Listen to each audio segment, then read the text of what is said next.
Gimana? Webinar? Iya,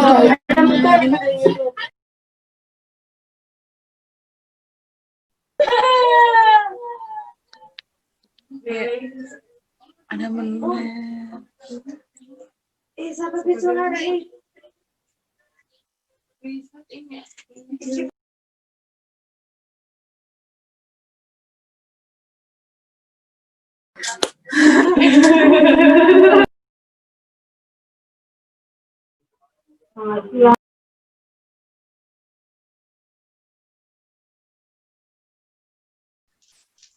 Ya, selamat sore semua. Tiga ini. Sore Mener. Sore. Sore juga Mener. Ya, selamat semua.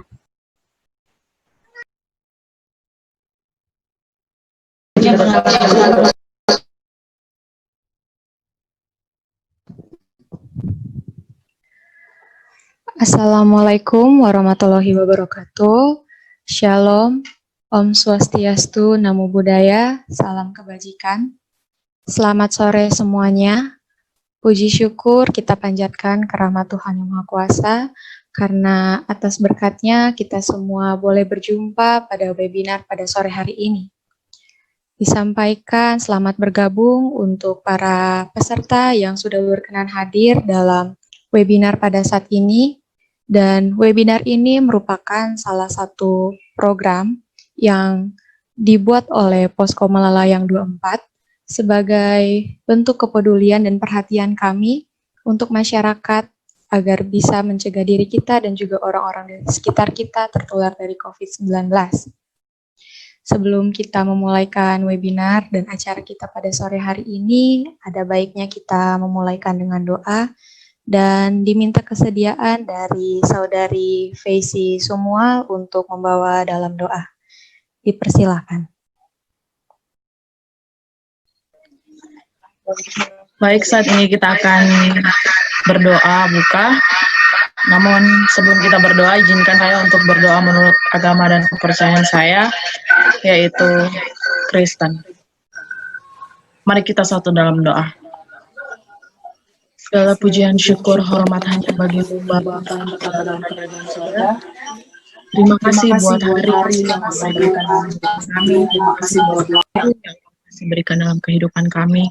Kami sangat bersyukur Bapa bahwa pada saat ini kami boleh dikumpulkan, kami boleh bersama-sama untuk melaksanakan kegiatan webinar Tuhan, untuk mendengar kesaksian bahwa ada umat-Mu yang sembuh dari COVID-19 ini Tuhan.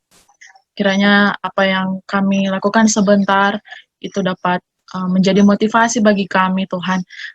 Setiap peserta, bahkan setiap orang yang ada di dalam room Zoom ini Tuhan, semua dapat bermanfaat, dapat menjadi motivasi dalam kehidupan kami menjadi satu tingkat lebih baik lagi Bapak.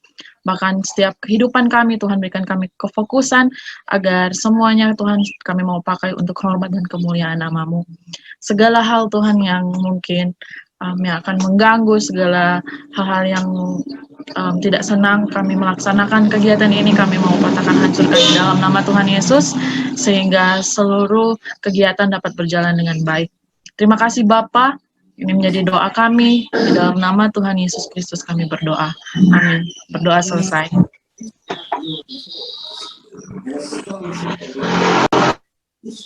Baik, terima kasih Saudari Feisi yang sudah membawakan kita dalam doa. Dan pada saat ini bersama-sama dengan kita semua sudah ada Mener Martin Rombon. Selamat datang kepada Mener Martin Rombon selaku dosen pembimbing lapangan dari Posko Malalayang 24 yang pada sore hari ini sudah berkenan untuk hadir dan mengikuti webinar pada hari ini. Sekali lagi disampaikan terima kasih kepada Mener Martin Rombon untuk hadirannya, dan untuk membuka acara webinar kita pada hari ini dipersilahkan kesediaan dari Mener Martin untuk membuka acara kita saat ini. Dipersilahkan, Mener. Ya, terima kasih atas kesempatan yang diberikan bagi saya sebagai dosen pembimbing lapangan Posko Lalayang 24. Assalamualaikum warahmatullahi wabarakatuh. Salam sejahtera, salam kebajikan, Om Swastiastu, Om. Yang kami hormati Ibu Rosilia Bionda Powiling Esos MSI selaku narasumber dalam webinar saat ini yang dilaksanakan oleh mahasiswa KKT Unsrat 124 Posko Malalayang 24 ini. Yang kami hormati para peserta webinar yang hadir. Yang kami hormati juga apabila sudah ada dosen pengawas Enci Neis Victoria Untu, dan yang kami sangat hormati dan banggakan mahasiswa KKT 124 Posko Malalayang 24 ini yang sangat kami hormati. Salah satu kegiatan mahasiswa KKT Posko Malalayang 24 ini mengambil tema kesaksian sembuh dari COVID. Tema KKT 124 Unsrat pada intinya memang adalah dalam rangka menghadapi COVID-19. Ini sudah 2 periode angkatan mahasiswa KKT yang menjadi tema dalam pelaksanaan kuliah kerja terpadu. Dan ini juga adalah menjadi tema nasional yang dilaksanakan oleh Kementerian Pendidikan dan Kebudayaan yang diikuti oleh seluruh perguruan tinggi di Indonesia. Oleh karena itu, sehubungan dengan tema ini juga, maka tentunya menjadi tanggung jawab kita semua dalam menghadapi COVID-19 ini. Kita berupaya untuk membumikan COVID-19 ini agar supaya ini menjadi suatu kenyataan yang dapat kita hadapi dan kita tidak perlu takuti, tapi kita hadapi dengan situasi dan kondisi saat ini. Ini suatu kenyataan bahwa pada saat ini juga akan disampaikan bagaimana yang dialami oleh orang yang sungguh-sungguh memang mengalami. Jadi boleh memberi kesaksian. Karena itu menghadapi ini, maka seminar ini dilakukan oleh mahasiswa KKT Posko Malalayang 24. Itu kami tentu rasa bangga dan senang atas kesediaan dari Ibu Rosilia Bionda Powiling Esos MSI untuk menjadi narasumber pada webinar ini. Kiranya kegiatan ini akan sangat berguna bagi masyarakat pada umumnya, pemerintah, juga bagi mahasiswa yang sedang mengikuti kuliah kerja terpadu ini. Atas nama panitia pelaksana kegiatan kuliah kerja terpadu angkatan 124 Universitas Samratulangi, dan atas nama saya pribadi sebagai dosen pembimbing lapangan pada Posko Malalayang 24 ini, juga atas nama pengawas Posko Malalayang 24 ini menyampaikan terima kasih atas kegiatan yang dilaksanakan ini. Dan dengan resmi saya membuka kegiatan ini, kiranya Tuhan menolong dan memberkati kita sekalian. Terima kasih. Baik, terima kasih kepada Menir Martin Rombon yang sudah membuka acara webinar pada sore hari ini. Sekali lagi diucapkan terima kasih, Menir. Dan baiklah, tanpa berlama-lama lagi kita akan memulaikan acara kita pada sore hari ini, di mana tadi yang Menir Martin sudah katakan, webinar kita saat ini, kita akan mendengarkan kesaksian orang yang sembuh dari sakit, dan narasumber kita yaitu adalah Ibu Rosilia Bionda Wawiling, SOS MSI. Terima kasih kepada Ibu Rosilia yang sudah berkenan untuk menjadi narasumber kita pada sore hari ini. Selamat baku dapa. Dan beliau adalah mantan pasien yang terkonfirmasi COVID-19 beberapa bulan yang lalu. Dan kita akan mendengarkan secara langsung kesaksian dari Ibu Rosilia bagaimana beliau bisa berjuang untuk bisa sembuh dari COVID-19.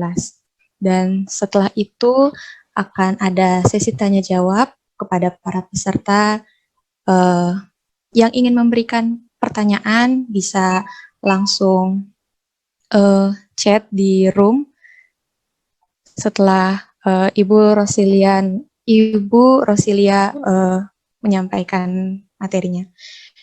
Dan sebelum itu saya akan menyampaikan biodata singkat tentang Ibu Rosilia Bionda Wawiling.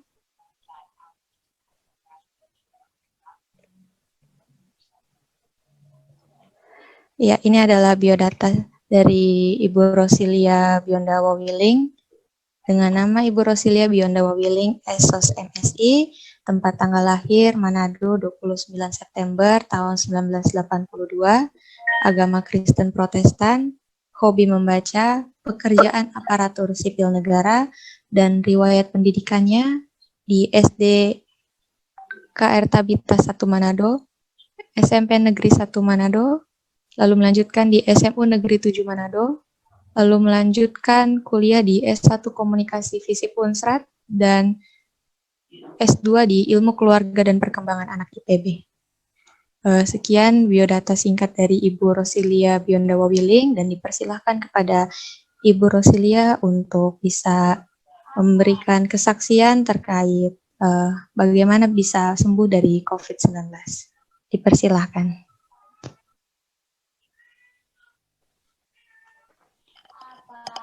Terima kasih atas kesempatan yang diberikan. Bisa dengar suara saya? Iya, bisa. Bisa, oke. Ya, jelas. Terima kasih pertama-tama, terima kasih atas kesempatan yang diberikan. Ini merupakan suatu momen yang luar biasa, Bapak, karena mungkin ini agak out of the box kan, ini materi ini, ini tema ini, karena saya kaget juga ketika Ketua Posko mungkin Saudara Bintang menghubungi saya, terus saya bilang ya sudah. Pertama saya ragu Pak, karena biasanya kan kalau namanya pernah dapat COVID, biasanya orang, apalagi itu stigma yang terbentuk selama ini, rada-rada apalah kalau orang sudah pernah atau terpapar. Tapi saya percaya itu semua merupakan pemberian Tuhan semua. Orang juga minta kan mau dapat COVID-19. Tapi sebelum jauh saya terima kasih pertama untuk kesempatan ini kepada dosen pembimbing lapangan, Bapak Dr. Andes Martin dari Rombon MSI. Terima kasih Pak atas kesempatan dan tentunya pertemuan kita ini semua atas perkenan Tuhan. Saya juga bingung ini mau mulai dari mana Pak. Jadi mungkin dari awal aja ya, saya kenapa bisa dapat, terus bagaimana saya bisa survive sampai bisa sembuh. Memang pertama-tama ini saya dinyatakan waktu begini, waktu ada teman kami, kebetulan saya ASN. Memang banyak kalau ASN itu beban kerja kami biasanya rata-rata itu kami banyak melakukan perjalanan Pak, keluar daerah. Kalau menurut saya sebenarnya saya waktu itu sebelum saya kena, saya sempat melaksanakan perjalanan ke Kabupaten Bolmong, Belang Mongondo. Jadi setelah itu saya balik, karena memang kegiatan rutinitas saya di kantor sangat padat, jadi memang imun tubuh saya menurun. Walaupun mungkin saya sudah pakai masker, saya sudah cuci tangan, semua protokol COVID sudah saya lakukan, tapi memang kalau dimanapun, walaupun biar orang so banyak makan atau apapun, tapi memang kalau memang imun memang lagi turun, dia memang pasti akan masuk. Dan memang saya juga saya kontak erat resiko tinggi. Kebetulan ada teman kantor saya memang yang meninggal karena COVID. Jadi memang saya memang kontak erat dengan beliau. Jadi kemana-mana saya berdua dengan beliau. Yang saya ingat ketika kami dalam suasana makan siang, itu kan kami harus melepas masker. Nah, saya dengan beliau itu duduk berhadapan. Walaupun dalam satu meja, tapi kan biasanya satu meja itu cuma 2 orang ya kalau di tempat makan. Dan memang saya dengan beliau itu berhadapan langsung tanpa menggunakan masker. Nah, ternyata kemungkinan teman kantor saya itu memang sudah terkena, tapi dia tidak menyadari bahwa tubuhnya itu udah ada virus COVID-19. Nah, selang seminggu berlalu, 2 minggu berjalan, ternyata teman saya meninggal dunia. Sempat masuk rumah sakit, sempat dibawa ke rumah sakit Bayangkara, dan dinyatakan meninggal dunia, dan beliau berusia 55 tahun. Jadi memang beliau atasan saya. Beliau berusia 55 tahun dan memang katanya ada penyakit bawaan. Karena memang selama ini kan yang kita tahu biasanya orang yang meninggal COVID-19 itu katanya itu harus hati-hati kalau ada penyakit bawaan. Karena memang beliau juga sudah berusia 55, ternyata beliau juga ada penyakit MAH. Beliau itu masuk rumah sakit hanya karena keluhannya diare. Kalau beliau itu masuk rumah sakit karena keluhan diare. Jadi memang rata-rata sekarang bukan cuma batuk, bukan cuma flu, tapi memang sekarang dia sudah ke diare. Arah ke diare itu muntaber. Jadi beliau itu jadi ketika beliau masuk rumah sakit, beliau itu sudah langsung diisolasi karena setelah hasil pemeriksaan itu arahnya ke situ. Jadi beliau sudah langsung diisolasi di rumah sakit, tapi ternyata cuma 3 hari langsung meninggal dunia. Jadi memang cepat sekali ini virus. Ketika beliau meninggal dunia, saya sudah langsung rapid, Pak. Kami di kantor sudah langsung dirapid. Ternyata rapid saya itu reaktif. Saya rapid itu hari Kamis. Hari Jumat saya harus di swab. Ketika saya di swab hari Jumat, saya disuruh datang lagi swab hari Senin. Jadi 2 kali di swab. Jadi rata-rata memang harus 2 kali di swab. Jumat saya di swab, baru Senin minggu depannya saya di swab, dan ternyata hari Kamisnya itu saya dapat hasil bahwa ternyata saya ditelepon oleh dinas kesehatan bahwa saya itu sudah positif. Tapi memang saya sudah feeling dari awal ketika atasan saya sudah meninggal karena positif, saya juga sudah feelingnya ke situ juga karena saya memang kontak erat risiko tinggi dengan beliau. Jadi selama itu saya diminta untuk isolasi mandiri. Syukur puji Tuhan saya tidak harus isolasi di rumah sakit karena mungkin saya juga tidak bergejala, jadi OTG, masuk dalam orang tanpa gejala. Jadi memang orang juga belum tahu ketika orang sehat-sehat seperti ini apakah sudah terjangkit atau kamu memang sudah ada virus, itu orang nggak tahu. Saya pun tidak akan pernah tahu kalau saya tidak dirapid, saya tidak di swab. Jadi memang puji Tuhan saya dirapid, saya di swab 2 kali itu, jadi ternyata saya hasilnya positif. Jadi saya disuruh isolasi selama 14 hari. Saya isolasi selama 14 hari sambil menunggu hasil juga swab kedua, kan 2 kali di swab. Swab pertama saya diminta 14 hari untuk isolasi, jadi saya selama 14 hari itu saya cuma di kamar.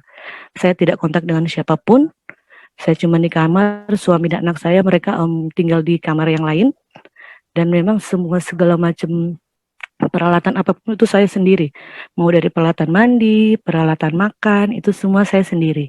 Jadi karena memang ketika saya searching di Google dan juga ada teman-teman dokter yang info ke saya bahwa memang harusnya sendiri. Jadi dari mulai alat makan sampai alat mandi pun saya sendiri. Dan saya pun ketika saya keluar kamar, itu saya harus menggunakan masker. Itu memang perlu sekali itu gunakan masker. Jadi aktivitas saya selama 14 hari itu cuma di kamar. Setelah itu saya harus menunggu hasil swab kedua. Dan ternyata saya dikabari juga, ternyata hasil swab kedua itu masih positif.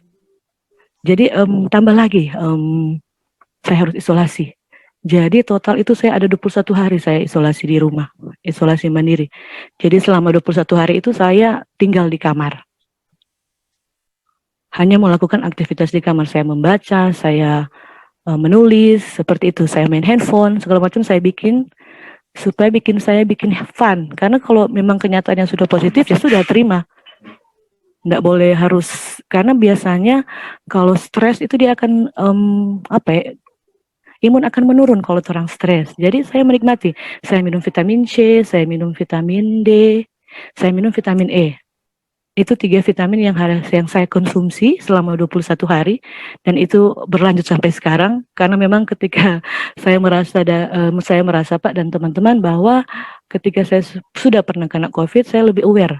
Akhirnya ternyata walaupun orang pakai masker, orang bikin protokol COVID sedemikian rupa, ternyata memang kena. Jadi memang sebaiknya itu penggunaan masker itu perlu sekali. Apalagi saya suka ngeri kalau lihat itu kerumunan kalau bawa foto Pak, jaga lepas masker, itu saya masih mau bilang trauma juga enggak sih, cuman memang masih rasa apa ya kalau untuk melihat keadaan-keadaan seperti itu. Dan juga saya memang sampai saat ini masih belum berani untuk makan di luar Pak, makan di restoran, karena ketika kita makan di restoran kan kita rata-rata harus buka masker, kan?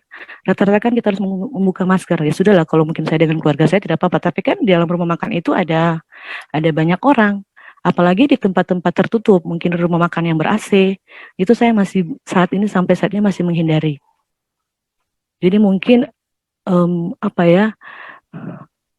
lebih baik kita menghindari dalam arti jangan dulu lah untuk melakukan kegiatan-kegiatan seperti biasa yang sebelum orang dia bikin dulu, walaupun saat ini sudah new normal. Memang saya mengerti, memang saat ini sudah new normal, tapi apa salahnya kita harus lebih aware dengan jaga jarak, pakai masker, cuci tangan, itu harus 3 itu yang harus memang kita terapkan di new normal saat ini.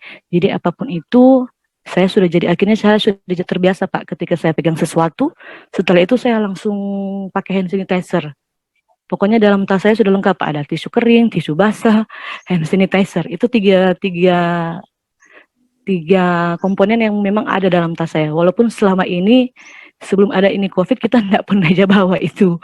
Palingan tisu kering lah. Tapi saat ini saya sudah bawa tisu basah, tisu kering, dan hand sanitizer. Juga kalau ketika saya kembali dari keluar, saya pasti langsung disemprot disinfektan. Di rumah saya sudah sediakan. Jadi siapapun yang akan masuk di rumah kami, pasti kami semprot. Jadi memang perilaku hidup bersih dan sehat itu perlu sekali Pak, PHBS itu. Ya, jadi saat ini apalagi anak-anak muda mungkin pikir, kita kok masih muda, pasti nggak mau dapat COVID. Tuh, kalau menurut saya dia itu tidak melihat usia Anda, mau dia muda, dia mau anak-anak, dia mau tua, tapi kalau memang pas imun orang lagi turun, dan orang memang melakukan hal-hal di luar protokol COVID, itu kita rasakan kena. Jadi pesan saya lebih baik jangan dulu lah, menghindari dulu kerumunan, atau memang pengen sekali kumpul-kumpul dengan teman, nongkrong-nongkrong di kafe, boleh. Tapi kita lihat-lihat sikon. Karena ketika itu kita akan biasa bercerita kan di kafe pasti buka masker. Kalau mau makan, itu saya rasa masih, kalau dari saya ya Pak, masih belum bisa lah saya lakukan saat ini. Jadi saya masih menahan diri untuk tidak dulu bertemu dengan teman-teman. Biasanya kan Pak, kalau orang, apalagi saya masih usia 30-an ini, masih suka bajalang-bajalang tuh dengan teman-teman pulang kantor. Tapi saat ini saya masih menghindari seperti itu. Karena saya juga ingin menjaga bahwa, karena saya pernah kena. Karena Pak itu isolasi 21 hari itu nyandak enak sekali di kamar. Tuh orang minta bikin apa? Susah banget orang baking 1 hari, membaca, menulis di laptop, main handphone, udah rasa lama sekali 21 hari ini. Tapi ketika sudah selesai 21 hari, saya juga belum langsung keluar, saya masih takut. Takutnya masih ada kita virus dalam tubuh ini, takutnya jangan yang orang-orang lain kena. Tapi memang saat ini Pak, sudah adakan revisi peraturan. Kalau zaman dulu Anda harus negatif dulu, di swab berapa kali sampai hasil negatif baru bisa aktivitas seperti biasa. Tapi sekarang udah ada revisi 5 dari Kementerian Kesehatan, itu ternyata kita hanya perlu di swab 2 kali. Karena setelah 14 hari menurut mereka virus itu masih ada dalam tubuh kita.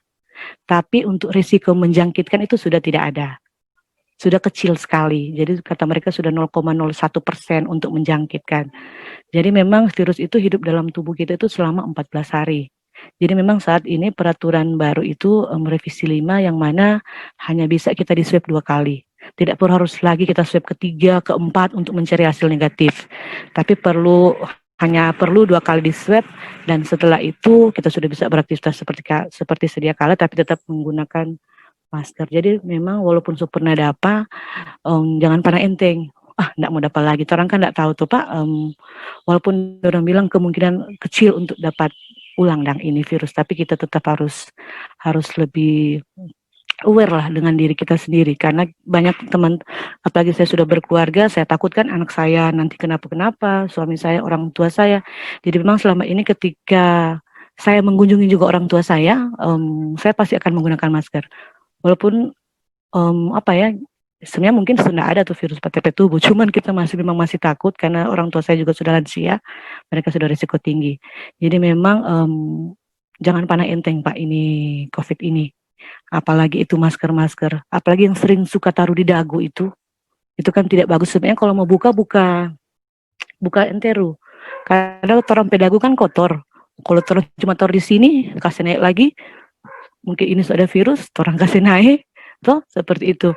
Jadi memang pesan saya cuman itu, pakai masker, rajin-rajin cuci tangan atau pakai hand sanitizer, baru jaga jarak. Kalau bisa itu makan-makan bersama itu dikurangi lah. Seperti itu Pak. Mungkin nanti ada pertanyaan akan lebih berkembang. Terima kasih. Baik, terima kasih untuk kesaksiannya dari Ibu Rosilia Biondawa Wiling.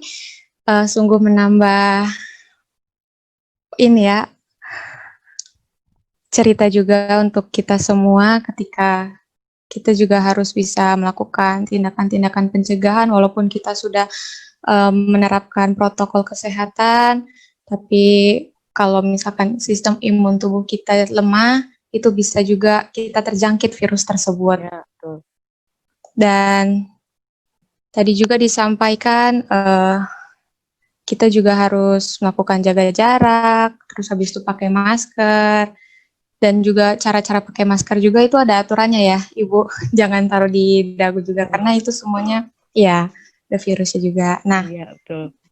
Terima kasih Ibu Rosilia untuk kesaksiannya, dan saat ini dibuka sesi tanya jawab jika ada yang ingin bertanya kepada Ibu Rosilia terkait bagaimana Ibu Rosilia bisa berjuang, survive untuk sembuh dari COVID ini, atau misalnya menanyakan bagaimana keluarga, pekerjaan mungkin. Kalau misalkan ini saya mau ada tambahan, saya lupa tadi. Iya. Memang saya tanpa gejala, saya memang OTG, tapi saya flashback kembali, saya sempat kurang lebih 5 hari, saya tuh ada gangguan di napas, jadi agak sesak napas saya. Jadi itu kayak biasa kan teman-teman atau bapak, orang biasa kalau flu, kalau batuk kan biasa ada lendir. Dan itu biasa kan tompel lendir warna hijau, warna putih susu, terus seperti itu. Tapi ketika lendir saya berwarna bening, kayak air putih, DP warna kayak air putih. Dan itu memang suka mengganjal di sini. Jadi memang ketika ada lendir di sini, orang ini memang agak susah mau bernapas itu. Jadi memang saya setiap pagi itu saya melatih untuk tarik napas panjang, terus buang, karena memang yang kita rasa itu orang penapas agak-agak, karena kan dia menyerang sistem tubuh kita yang di bawah kan. Karena kan kalau tidak salah flu dia cuma hidung ke atas, tapi kalau COVID memang dia menyerang sampai paru. Jadi memang saat itu saya tidak flu, saya tidak batuk, tapi memang ada lendir. Itu adalah mungkin saya pikir itu lendir yang timbul dari orang peparus tuh kan, mungkin ada sini teman-teman yang jurusan kedokteran mungkin lebih paham. Jadi memang agak susah juga, saya kurang lebih 5 hari saya susah napas, jadi agak susah untuk bernapas karena memang ada lendir yang menghalangi jalan napas saya itu di bagian kayak rupa dicekik orang, jadi kayak agak susah untuk bernapas. Jadi ketika itu datang, kita syukur belum nggak sampai harus pakai alat pernapasan, tidak. Tapi biasanya saya minum air hangat. Jadi selama saya isolasi itu saya selalu mengkonsumsi air hangat. Dengan biasanya saya pakai Vicks atau minyak kayu putih kita langsung cium. Jadi agak enak tuh orang pernapas itu agak lega. Jadi seperti itu yang saya atasi ketika saya datang kita sesak napas itu biasanya seperti saya pakai minyak kayu putih, saya pakai Vicks di leher, itu agak membantu sih. Tapi puji Tuhan tidak harus sampai memakai alat pernapasan. Jadi mungkin saya rasa itu masih gejala-gejala ringan, belum terlalu yang gejala sedang atau gejala berat. Mungkin itu tambahan dari saya. Ya, baik. Terima kasih Ibu Rosi. Mungkin itu apa yang dirasakan Ibu Rosi selama mengalami sakit COVID ya Ibu ya, yang dirasakan selama sakit COVID. Ya. Dan dipersilahkan sekarang bagi para peserta jika ada yang ingin bertanya terkait dengan COVID-19 ini, apa yang dirasakan, bagaimana jika hubungan dengan sosial, keluarga, pekerjaan mungkin yang ingin ditanyakan. Ya, dipersilahkan. Ternyata memang itu hubungan sosial itu apalagi stigma sekarang ketika orang sudah COVID dan tetangga jadi takut mau lewat di situ. Aduh, kalau kita kena bagaimana itu jadi saya jadinya seperti main baka-baka sambunyi dan orang Manado bilang karena kita nih sampai tetangga tahu. Jadi kita kadang biasanya kan waktu saat itu saya sering dibawa makan oleh orang tua saya sama kakak saya itu, jadi cuma drop makanan mereka sistemnya. Jadi saya tidak pernah keluar. Nah, itu kalau menurut saya mungkin mereka pasti curiga kok kenapa kok setiap hari harus di drop makanan, saya tidak ke kantor, mereka pasti jadi pertanyaan ke saya. Dan memang betul, ternyata ketika saya sudah selesai isolasi, ada satu ibu tetangga saya bertanya ke saya, Yonda, kok ngana tuh lalu nyandak pergi kantor? Begitu tuh, dia mungkin agak curiga, karena memang aktivitas saya kan tiap pagi harus ke kantor, tapi memang saya untuk 2 minggu, hampir 3 minggu lebih itu saya tidak ke kantor. Tapi saya karena masih takut untuk menyatakan bahwa saya terkena, jadi saya cuma bilang, oh kami berlaku work from office sama work from home.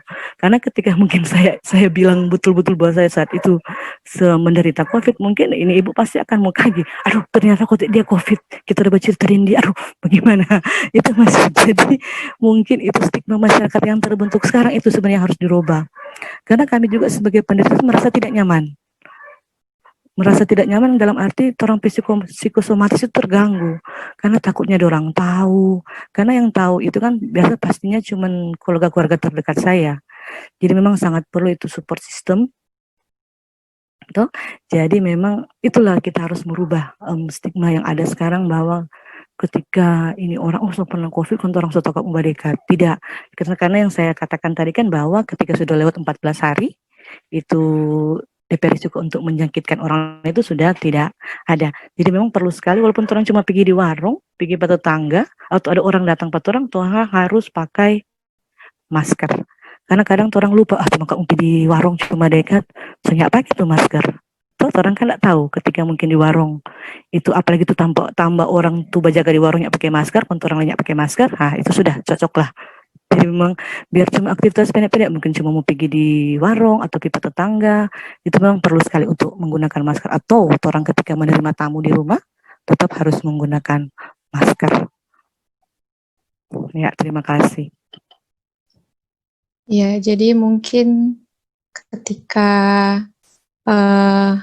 kita terserang COVID-19 mungkin itu timbul ada stigma-stigma di masyarakat ya yang muncul negatif kepada empat orang pediri ya, sehingga itu bisa menimbulkan juga gangguan psikis begitu dalam 4 orang. Iya, betul sekali.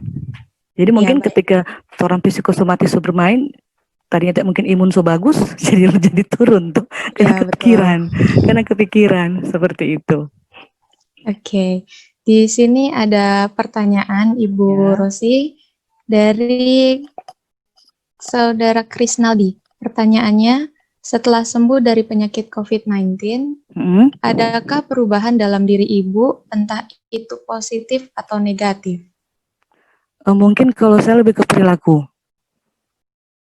Ya, jadi kalau positifnya itu saya lebih ke perilaku, jadi mungkin perilaku hidup bersih sehat saya sudah lebih, yang tadinya mungkin cuma biasa-biasa orang perilaku hidup bersih sehat, sekarang saya kayaknya sudah lebih, jadi apapun, mau apapun dari rumah, apapun langsung kita cuci segala macam itu, karena jadi parno sendiri.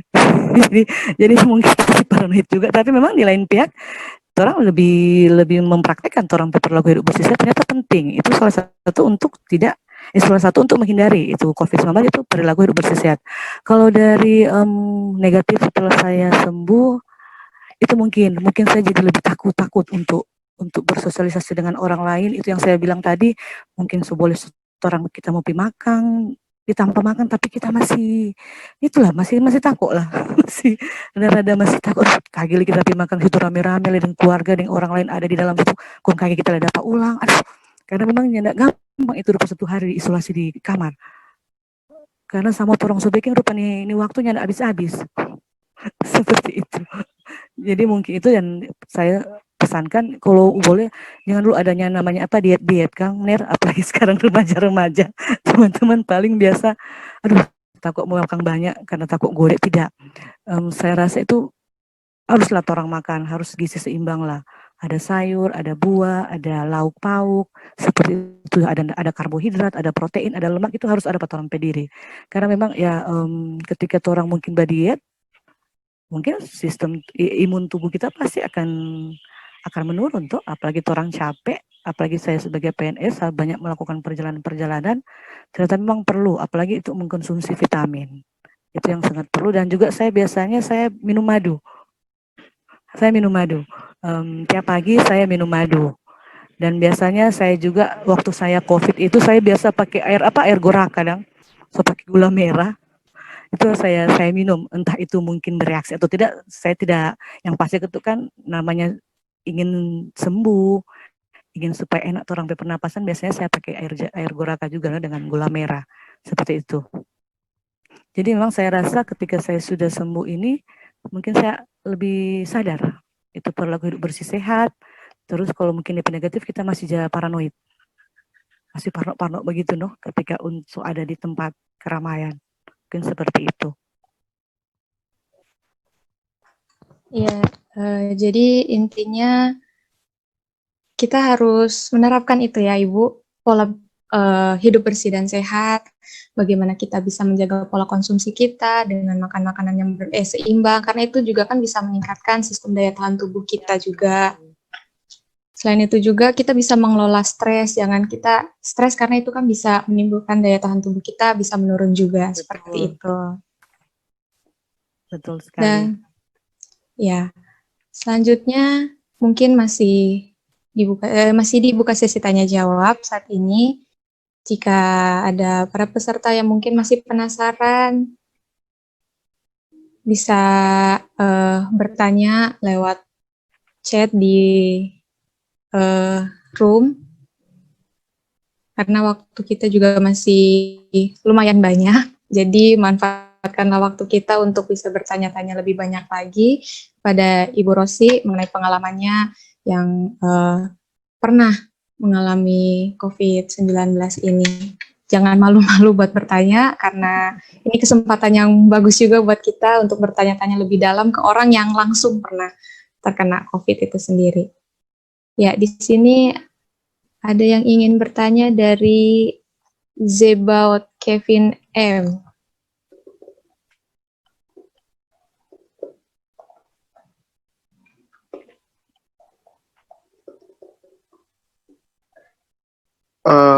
Sebelumnya terima kasih atas kesempatan yang diberikan. Apa suara saya terdengar? Ya, terdengar. Bisa dengar.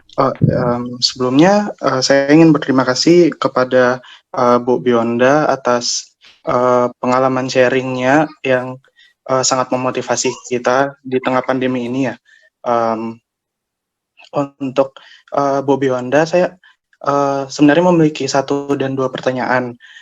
Yang pertama, kan di tengah masyarakat ini, apalagi di tengah anak muda itu tersebar rumor kalau mengenai beberapa hal kayak COVID itu hanya konspirasi, COVID itu hanya akal-akalan elit lah, ya seperti itu. Mungkin dari sudut pandang seorang Bu Bionda yang merupakan orang yang telah sembuh dari COVID itu, mungkin ada pendapat khusus dari Bu Bionda. Dan setelah itu, saya juga ingin bertanya, Bu, tentang tadi kan Ibu Bionda mengatakan kalau telah ada stigma-stigma negatif di masyarakat. Kemarin kan, ada lomba paling gitu sih.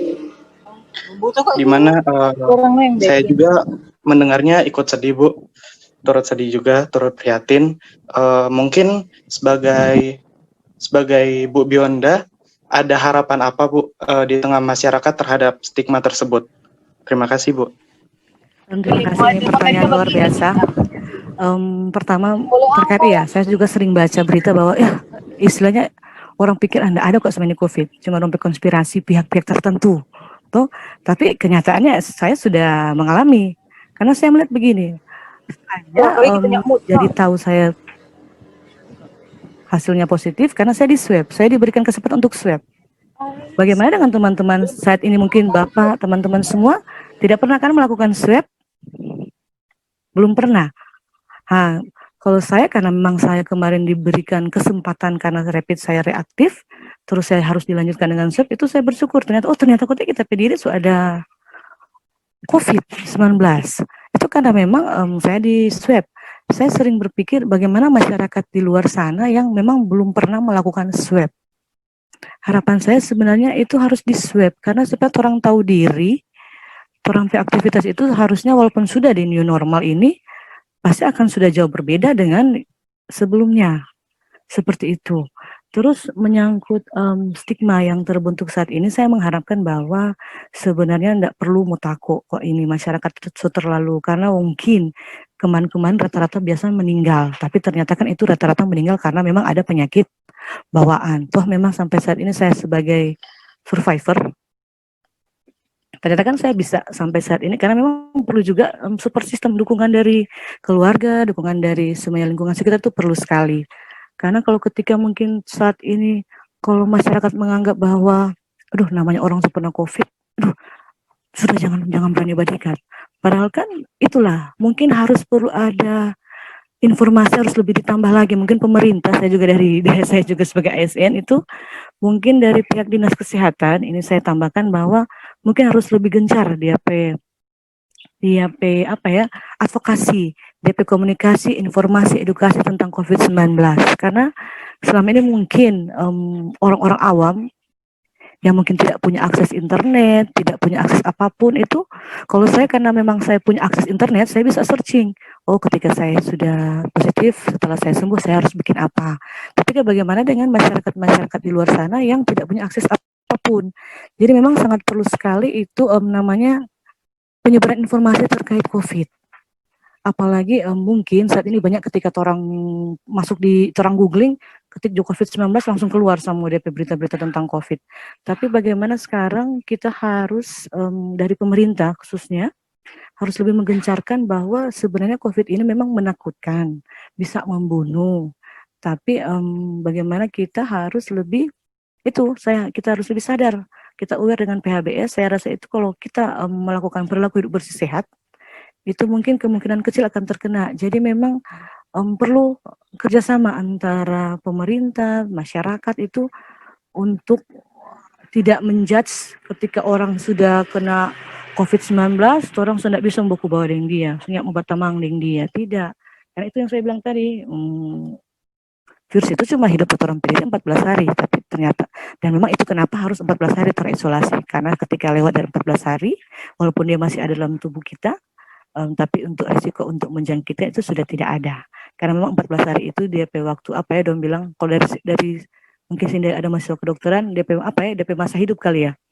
DP masa dalam tubuh itu rata-rata cuma 14 hari. Lewat dari itu sudah pasti masih ada mungkin, tapi kemungkinan kecil tidak tidak berjangkat. Jadi itulah tugas teman-teman ketika mungkin sudah hadir dalam webinar ini, tugas teman-teman itu untuk mensosialisasikan bahwa memang COVID itu sebenarnya jangan dipandang, walaupun jangan pandang enteng dengan COVID, tapi di lain pihak juga harus bilang bahwa ketika ada orang tetangga sudah kena COVID, jangan kasih yang dianggap sebelah mata.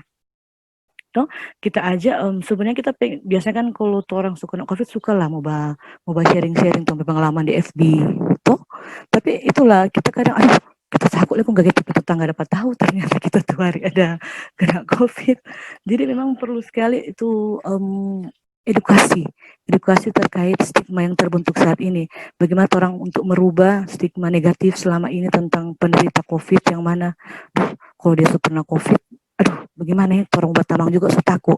Tidak seperti itu. Jadi memang perlu sekali saya kembalikan ke teman-teman ketika sudah mengikuti webinar ini, tugas teman-teman untuk meneruskan informasi yang saya berikan ini, bahwa yang paling penting itu PHBS, terus kedua yaitu tetap menerapkan protokol COVID, yang ketiga yaitu harus meyakinkan ke masyarakat bahwa ketika orang tetangga kena COVID itu harusnya orang dukung, tuh bukan orang takut. Karena di lingkungan saya ada di kompleks saya itu ada tetangga saya, tapi di lorong kedua lah, lumayan jauh dari rumah saya.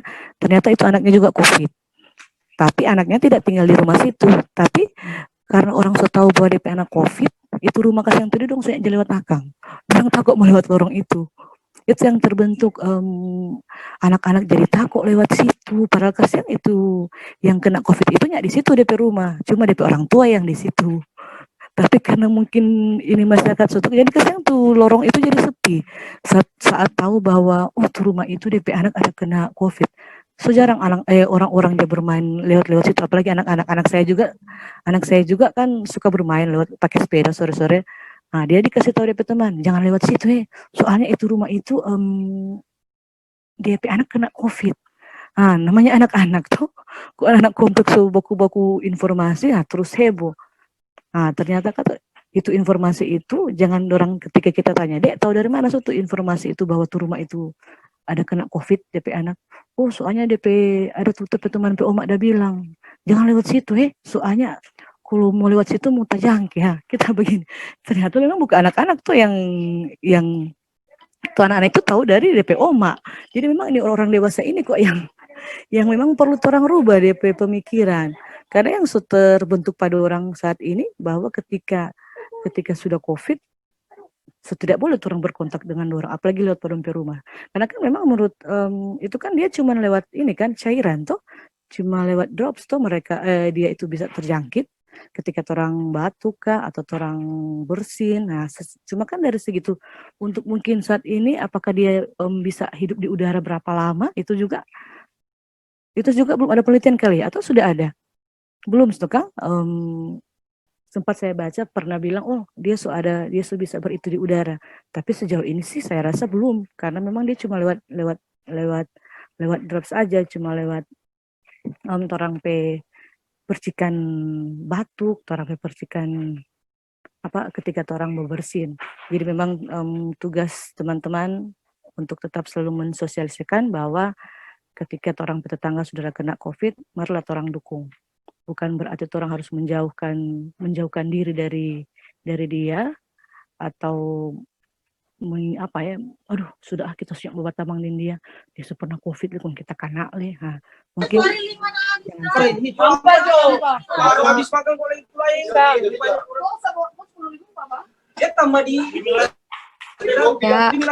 baik, terima kasih untuk pertanyaan yang sudah diberikan dan terima kasih juga Ibu Ros yang sudah menjawab. Jadi memang banyak ya terkait dengan COVID ini, katanya konspirasi begitu dan ternyata COVID itu memang sebenarnya ada dan dibuktikan ini Ibu Rosi adalah mantan penderita COVID-19 yang bisa sembuh dan yang survive juga dari COVID-19. Nah, itu juga dibutuhkan edukasi kepada masyarakat ya Ibu ya, mengenai COVID-19 supaya masyarakat juga lebih sadar untuk bisa menerapkan PHBS, dan juga untuk para penderita COVID-19 saat ini, baiknya dang orang memberikan support system, karena itu bisa menguatkan dorang dang, bukan orang malah menjauhkan mereka, karena itu bisa juga mengganggu psikis dorang toh lagi sakit, terus habis itu timbul juga stigma-stigma yang negatif dari masyarakat, seperti itu. Dan di sini juga ada pertanyaan lagi Ibu dari Faisy semua. Izin bertanya, apakah waktu isolasi mandiri ada perubahan dalam diri Ibu dan apa dampak dari penyakit ini dalam keluarganya Ibu? Terima kasih. Perubahan dalam diri ketika saya isolasi, ini mungkin dari ini lebih merujuk ke kesaksian saya karena saya orang Kristen. Mungkin me time saya dengan Tuhan semakin maksimal karena mungkin kemarin waktu saya kerja kadang bangun pagi-pagi itu sunatnya berdoa saking harus beraktivitas, tapi ketika saya sudah terkena COVID itu bangun pagi itulah ketika orang sakit orang baru cari, orang baru banyak berdoa, tapi ketika orangnya tidak dapat sakit orang pastinya akan modekan seperti itu. Jadi memang mungkin lebih ke spiritual saya jadi punya me time dengan Tuhan lewat doa. Saya jadilah setiap pagi saya sudah rajin baca Alkitab, walaupun sebenarnya hal-hal itu sudah jarang saya lakukan, tapi karena kesibukan saya. Tapi dengan adanya saya terkena ini, saya ketika diisolasi, bangun pagi saya sudah punya waktu banyak untuk bersatu dulu lah. Tuh, kalau orang pagi-pagi biasanya bersatu dulu seperti itu. Jadi memang sebenarnya mau sakit dengan anak itu satu dulu perlu sekali. Itu lebih itu dari ritual yang saya dapat. Terus yang kedua tadi apa? Sorry, yang kedua. Ya. Apa dampak dari penyakit ini dalam keluarganya Ibu? Kalau dampak dari keluarga saya itu rata-rata akhirnya jadi melakukan perilaku hidup bersih. Martin. Oh itu tuh dia. Ya, Martin. rata-rata mungkin selama ini orang nggak terlalu melakukan penerapan PHBS, tapi webinar anggota keluarganya sudah kena. Yang mereka mungkin suami saya juga sebenarnya jarang sekali pakai masker dia. Tapi ketika dia itu pernah itu kemana-mana dia langsung. Jadi sebenarnya masker itu dijadikan sama kayak handphone. Kemana-mana biasanya kan kalau orang itu mending lupa dompet kata daripada lupa handphone kan, seperti itu. Nah, itulah yang harus orang biasakan saat ini. Jangan lupa itu masker. Kalau bisa mungkin yang punya kendaraan pribadi taruh dan kalau saya sekarang karena saya bekerja di kantor, biasa kan kalau kerja kantor itu kan jam 8 sampai jam 5. Itu biasanya saya 2 kali ganti masker. Saya pakai masker. Saya tidak pakai 1 hari. Biasanya kita 1 hari itu kita 2 kali kita ganti. Jadi biasanya dari jam 8 sampai jam 12 kita pakai masker, baru kita ganti lagi masker baru itu setelah itu kita ganti. Jadi rata-rata kita 1 hari 2 kali pakai masker. Di mobil pun saya pakai masker. Seperti jadi memang perlu namanya penggunaan masker. Mungkin itu. Terima kasih. Baik, terima kasih Ibu Rosi dan juga Faisy yang sudah bertanya. Di sini lagi ada pertanyaan, Ibu. Saya mempunyai ini dari Christian Sutanto. Pertanyaannya, sejak Anda dinyatakan sembuh dari COVID-19, dalam opini Anda, mana yang lebih berpengaruh dalam proses penyembuhan Anda? Apakah medikasi yang Anda ambil atau pola pikir yang Anda kembangkan dan terapkan pada proses penyembuhan Anda? Kalau yang saya bikin itu positive thinking. Itu saja sebenarnya. Cuman positive thinking aja. Jangan pernah berpikir, aduh kita COVID, kita mau mati. Seperti itu. Jadi memang harus positive thinking aja. Jadi dan juga itu yang saya bilang tadi support system dari keluarga itu penting sekali. Jadi biasanya mungkin orang jarang baku teleponin orang PKK, orang adik, orang orang tua itu jadi sering. Jadi kayak bertukar orang kasih kasih dukungan. Karena masuk COVID mungkin karena saat ini semua lebih mungkin mesti banyak waktu dengan keluarga, mesti banyak waktu dengan orang tua, seperti itu. Jadi memang pola pikir yang terbentuk setelah saya sembuh dari COVID itu quality time. Perlu sekali itu quality time dengan keluarga. Itu sangat perlu karena ketika orang sakit yang mendukung orang untuk sembuh itu mereka, bukan orang lain. Jadi memang lingkungan nuklir family kita, keluarga inti kita itu perlu sekali untuk orang jaga DP waktu berkualitas dengan mereka. Jangan cuma karena saya pekerja, saya cuma bangun pagi kerja pulang, baru habis itu senyap berkomunikasi, senyap berquality time dengan keluarga. Tidak. Jadi memang pola pikir yang terbentuk saat ini sekarang saya lebih ke keluarga. Mungkin pekerjaan, tapi ternyata ada yang lebih prioritas karena kan dalam hidup orang harus ada yang diprioritaskan toh. Tadinya saya memprioritaskan pekerjaan, tapi sekarang kayaknya lebih bergeser ke keluarga. Seperti itu.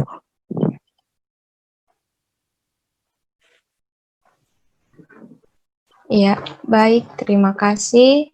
Jadi memang menurut pengalaman dari Ibu Rosi, ternyata setelah sembuh dari COVID ini banyak membawa perubahan-perubahan yang positif ya Ibu ya, yaitu memiliki me time yang lebih banyak lagi untuk membangun hubungan dengan Tuhan, dengan juga quality time dengan keluarga, terus habis itu juga kita lebih sadar untuk menerapkan pola bersih hidup dan sehat tadi ya, Ibu ya, seperti itu.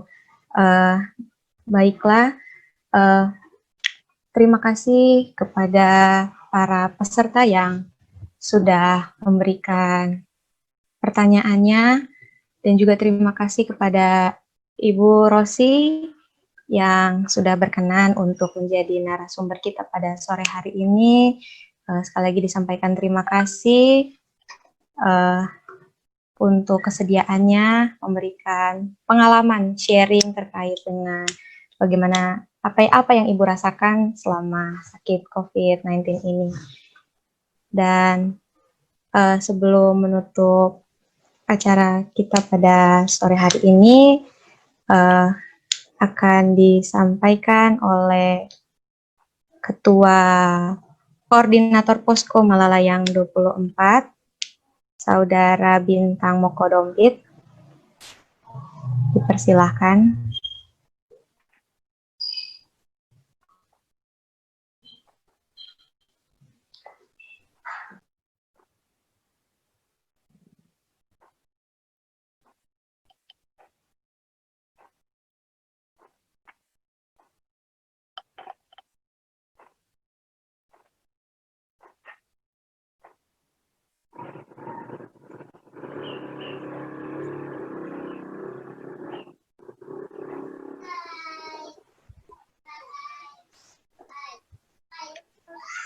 Panggil ulang, ya belum masuk.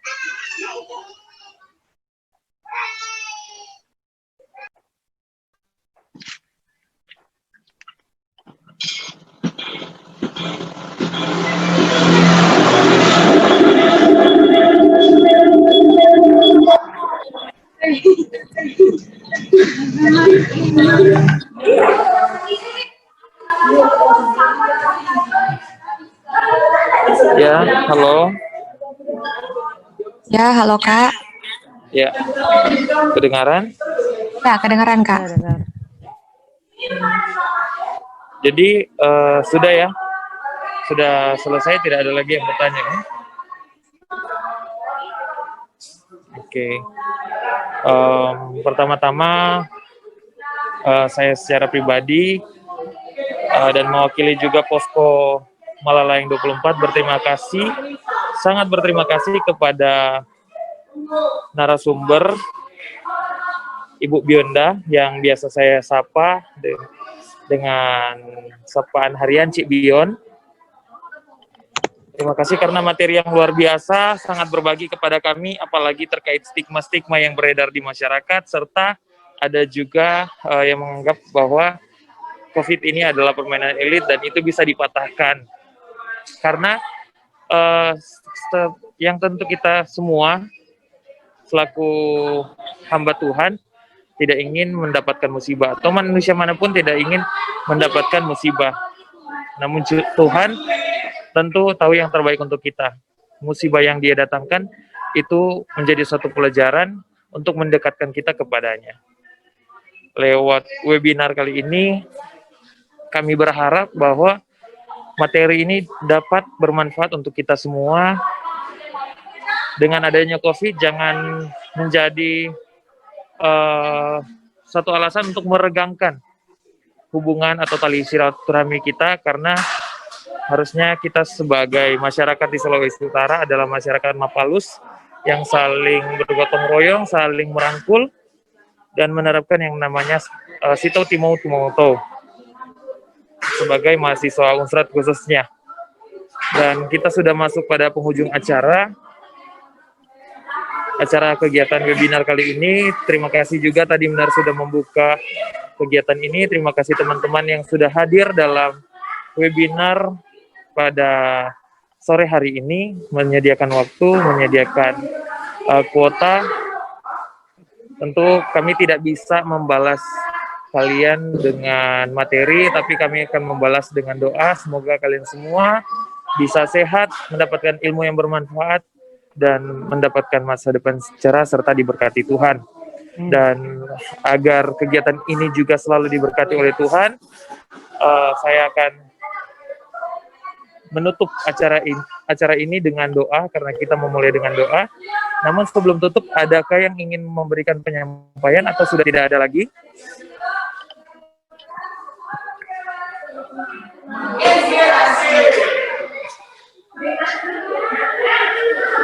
Oke, baik, sepertinya sudah tidak ada. Kalau begitu, saya mengajak kita semua untuk berdoa, dan izinkan saya memimpin doa dengan keyakinan saya agama Islam, dan silakan masing-masing berdoa menurut agama dan keyakinan masing-masing. Mari kita berdoa mulai. Bismillahirrahmanirrahim. Alhamdulillahirabbil alamin, arrahmanirrahim, maliki yaumiddin.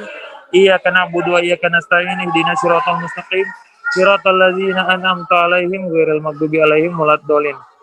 Ya Allah yang Maha Pengasih, lagi Maha Penyayang, Maha Pemurah, Maha Baik dari segala yang baik-baik.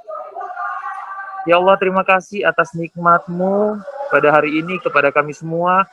Kami dapat berkumpul di sini, menerima materi yang sangat luar biasa, mendapatkan kesaksian dari seorang pasien yang telah sembuh dari cobaan-Mu, dari penyakit corona ini.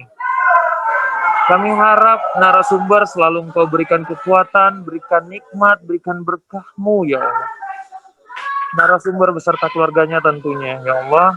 Engkau lindungi, bukakan pintu rezeki mereka, selalu Engkau berkati. Dan kiranya apa yang narasumber bagikan juga kepada kami bisa bermanfaat untuk kami dan banyak orang. Ya Allah yang Maha Pengasih, lagi Maha Penyayang, terima kasih juga kepada dosen yang telah menyempatkan waktu untuk hadir pada kegiatan kami ini. Kami tahu mereka sangat sibuk juga, narasumber juga sangat sibuk, serta teman-teman peserta dalam webinar ini juga pasti memiliki kesibukan masing-masing. Kiranya kesibukan ini atau kesibukan yang mereka berikan ini dapat Kau balas ganti dengan nikmat berkat makrifat-Mu, ya Allah. Dan kiranya pada acara ini kami sangat berterima kasih, sangat bersyukur karena telah dibimbing, dipimpin, dan dituntun dari awal, pertengahan, hingga saat ini berakhir. Kegiatan webinar kami KKT 124 dari Posko Malalayang 24. Kiranya kami akan melanjutkan kegiatan kami selanjutnya. Engkau bimbing juga dimanapun kami berada, Engkau lindungi, jauhkan dari segala mara bahaya, malapetaka, dari segala penyakit yang ada di muka bumi ini, ya Allah. Dan kami juga berdoa agar seluruh keluarga kami yang jauh dan dekat selalu Engkau lindungi, Engkau sertai, jauhkan dari segala penyakit, ya Allah.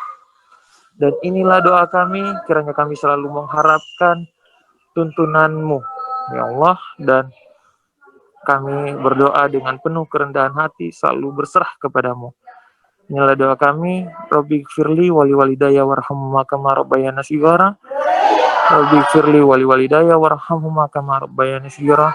Rabbi firli wali walidayya warhamhuma kama rabbayani shaghira. Rabbana atina fid dunya hasanah wa fil akhirati hasanah wa qina azabannar. Wa sallallahu ala sayyidina Muhammad wa ala ali sayyidina Muhammad walhamdulillahirabbil alamin. Amin. Berdoa selesai. Baik, terima kasih Kak Bintang yang sudah menutup acara webinar ini dan sekaligus telah membawa kita dalam doa penutup. Dan inilah webinar kita pada sore hari ini, sudah di penghujung webinar acara. Sekali lagi disampaikan terima kasih kepada Ibu Rosi Bionda Wawiling yang sudah bersedia untuk menjadi narasumber kita. Terima kasih untuk sharing-sharingnya yang bermanfaat bagi kita semua. Semoga ibu dan keluarga selalu diberkati dan disertai oleh Tuhan. Segala pekerjaan, pelayanannya semua diberkati oleh Tuhan. Begitu juga disampaikan terima kasih kepada Mener Martin Rombon yang senantiasa hadir dalam webinar ini dan juga yang telah membuka webinar kita pada sore hari ini. Terima kasih Mener dan juga para peserta yang sudah bergabung dalam webinar ini, disampaikan terima kasih. Semoga kita semua dalam keadaan sehat dan selalu terus menerapkan pola hidup bersih dan sehat. Sekian dan terima kasih. Selamat sore. Ya, terima kasih Ibu Bionda. Ya, terima kasih Tuhan Pak. memberkati. Ya, God bless you tuh Pak. Ya, Terima kasih. Sehat Ya, buat semua. Terima semua. kasih Bunda. Tetap pakai masker ya Mantap. semua. ya. Siap. Terima kasih. Terima Arti. kasih.